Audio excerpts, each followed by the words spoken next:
Hey, what's up guys? Tengah tengok jam ke tu? Sabar. Kita ada dua air special yang korang boleh buat hari ni untuk buka puasa ataupun boleh buat untuk open house raya nanti. Dah kena start plan daripada sekarang lah. Okay, first kita nak buat tembikai rose sparkling. Yang ni sangatlah senang. Korang ambil tembikai fresh, potong cube. Potong cube cantik macam ni. Lepas tu hiriskan 5 kasturi dan also buah lychee.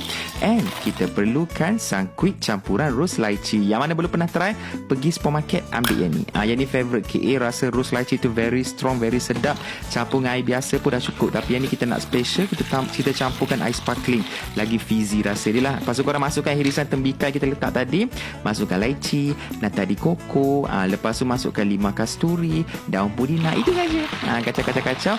Nak senang, dia boleh serve dalam mangkuk. So bila tetamu datang nanti macam rumah ni hidang apa ada mangkuk, boleh serve dalam tu. Sangatlah praktikal. Sebab apa, kita banyak topping kat dalam, so lagi senang dia orang scoop dengan sudu, boleh kunyah. Trust me, rasa dia sangat sedap, refreshing, masa-masa manis, rasa rose lychee. Kena try.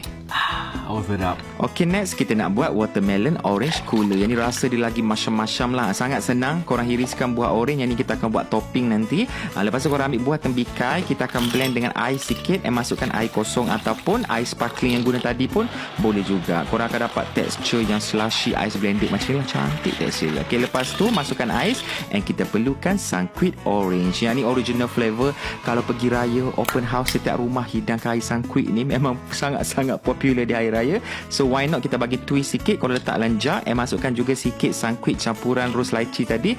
Baru kita tuangkan watermelon slushy yang kita blend tadi. Nampak tak dia punya tekstur? Sangat mengiurkan. Letakkan hirisan orange kita potong awal-awal tu. Itu saja. Sangat senang. Korang boleh nampak colour dia sangat-sangat terang, vibrant tu. Rasa orange dia and tembikai dia very well blended together. Yang ni lagi unik. Dia rasa orange dia quite strong, tapi kita campur dengan tembikai semua.